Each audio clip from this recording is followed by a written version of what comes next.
शर्म व हया हो तो हज़रत उस्मान गनी रज़ी अल्लाह ताला अन्हु की तरह।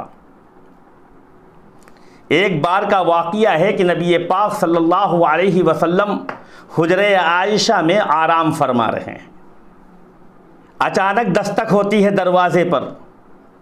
हज़रत आयशा रज़ी अल्लाह ताला अन्हा ने पूछा, कौन?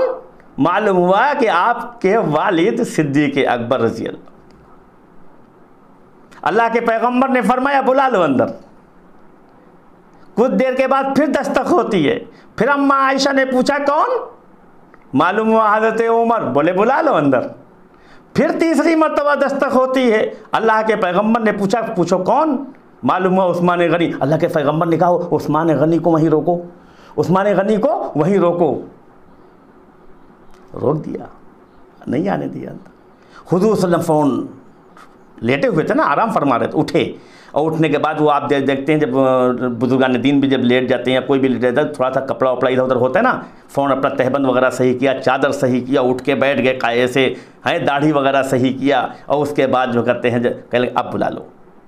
बुला तो लिया, लेकिन साहब उसमें किसी ने पूछा, या तो अम्मा आयशा ने पूछा या सिद्दीक़ अकबर ने पूछा या हज़रत उमर ने पूछा।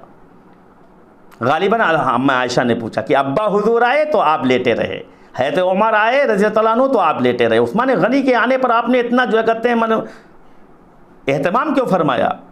अल्लाह के पैगंबर आकाए नामदार ताजदार मदीना जनाब मुहम्मदुर रसूलुल्लाह सल्लल्लाहु अलैहि वसल्लम फरमा रहे हैं, ऐ मेरी बीवी आयशा, तुम्हें मालूम नहीं क्या उस शख्स से मैं शर्म व हया ना करूं जिससे फरिश्ते शर्म व हया करते हैं। यह है उस्मान गनी रज़ी अल्लाह ताला अन्हु के शर्म व हया का मसला।